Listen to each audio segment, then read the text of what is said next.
All right, now that you have completed your thumbnail sketches and selected your word, my word was RIP. I took that in terms of RIP, so rest in peace. I did my 4 thumbnail sketches. I could have done more. I could have done a second word if I wanted to in terms of float and practice with those. But I finally ended up selecting this guy right here. I just used a visual reference. Once again, you can be as creative as you want as long as everything stays in the realm of 3-dimensionality and form. So this is my practice drawing here, my gesture drawing. So then I went ahead and printed the image out now that I know that that's the one I want to do. And I have my piece of paper here to where I will sketch out very lightly my image. Okay, right now you're just focusing on making sure everything is the correct size and in the correct location. Once again, this is your gesture drawing. You want to make sure you're not drawing too big or too small. I always suggest using an HB pencil to start your drawing because it's not too dark and it's not too light and it's easily erasable. You do not want to press hard with your pencil. You want just the pencil to do the work. Okay, so when I draw this, I don't want to draw it portrait orientation because my printed out version is landscape. If you're using something that's a reference, then follow that reference. If you're creating your own thing, maybe if I just want to focus on this portion of the drawing and then put that there, I can do that. But I think I'm going to draw the whole thing. I like the composition and everything that's going on. So I'm going to have mine horizontal or landscape orientation. All right, you can kind of use context clues as well when you're drawing if you're doing something that fills the whole page in terms of how much space is here to here in terms of where the stone kind of meets the sky. I'd say it's a little bit less than half. So if I wanted to really measure it, I could bring out a ruler and measure that, but I could kind of eyeball it and I'd say that's about less than half. There's more sky than there is ground. Okay, then I can come in and understand the angle at which that's coming down. It is shorter over here and taller over here. So then I would want to make sure, once again, gesture drawing, pressing lightly. I'm just going to come down and do what your picture shows. Okay, going to come down that way. Once again, I'm not pressing hard. I'm letting the pencil do the work and figuring out exactly what's going on. Okay, so you can see where I've created that line. I'll stay zoomed in a little bit. We don't really need this anymore. Okay, now I've got my 2 little stones right here. Understand how far it is away from the edge of my paper, how far they are away from each other, and how far away it is on this side to this side. It's longer here in terms of distance than it is over here. So I want to make sure I'm paying attention to that. I'd say this is right about in the middle of the page. So I'll go somewhere right in the middle and draw that headstone that's leaning off to the side. Once again, pressing lightly. We want to understand the idea of form and 3-dimensionality. Remember, with our understanding of cone, cube, cylinder, and sphere, you have the hard edge there which separates one surface area to the other surface area. You can really see that here. Light source is coming in from this side at the top as to why it's lighter on the side here than it is on the frontal area there. I'm going to come down, swoop around.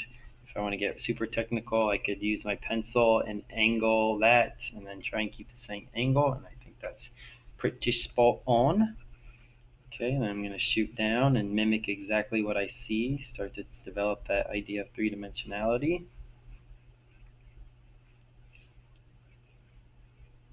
Get the other one drawing.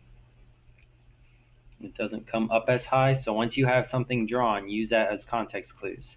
So I have the edge of the top of the kind of rock formation or the area right here. So then the separation between there and here, how close is that to one another? So you can see how close I drew that. Now there's a bigger gap here compared to here, so that means this guy is shorter in height compared to the first one I drew. this a little bit smaller. Come down, swoop around, develop the three-dimensionality of it. And this is a gesture drawing, so there's a lot of lines going on. You can see kind of a lot of lines that I'm drawing just to get the gestural aspect of it, and then once I've understood that's exactly where it belongs, then I can come in and finalize my lines, add my details, just like I did with my bird drawing. Okay, got a gate here, coming down, got the vertical lines as well as horizontal lines. I can finalize that a little bit later.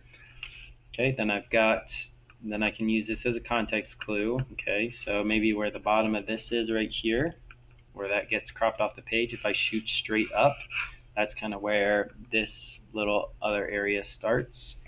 So I shoot straight up, come across, understand that I've already drawn this, and it comes about halfway in, and up and over. Then I have the headstone here.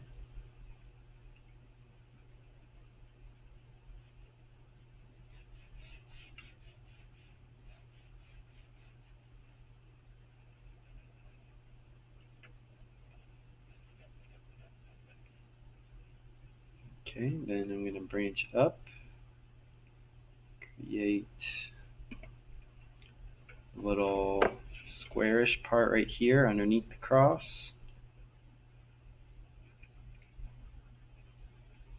Okay, branch up off that to create the cross. Understand how high up it comes. Might be a little too high. Pressing lightly so I can erase my mistakes, just like I did. Okay. Come down, get the frontal side of it first. And then I can start to create the three-dimensionality of it.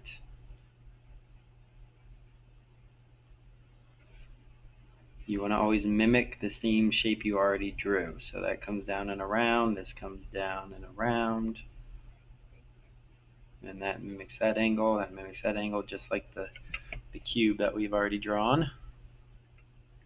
Okay, I've got the edge of my background where it meets the sky, which is the horizon line, which comes down right, swoops down right where almost the top of this meets the top of that. So I'll just stop a little short there. Okay, and then I have my final headstone, which I believe is my focal point. So then that starts, once again, use what you've already drawn as context. So that's going to come up. The edge of that comes up to about the height of that, a little bit shorter. Swoop up, come across, swoop down, and around. Okay, the edge of where the darker side of this tombstone is meets up right with the edge of that, so that works out nicely. So that's going to swoop down and meet up right with the edge of that. Okay, then I can mimic this shape, so this shape is that, then this shape here is the same as this shape here, this angle here is the same as this angle here, and then this angle here is the same as that angle there. So it always flows and mimics what you've already drawn. So that's going to come down and around, doing the exact same, that's the exact same line I drew, just shifted over a little bit to show that three-dimensionality. Okay, and I'm going to come up, across, create this kind of rectangle-y square there, shoot up, come over, get the shape of this cross. Once again, this is just a gesture drawing, so I have time to come back and perfect it once I just understand I've drawn everything in the correct place and the correct size.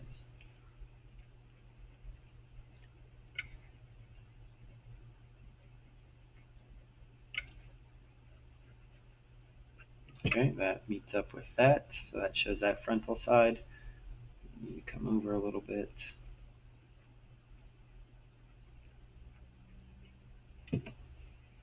Press lightly so I can erase my mistakes.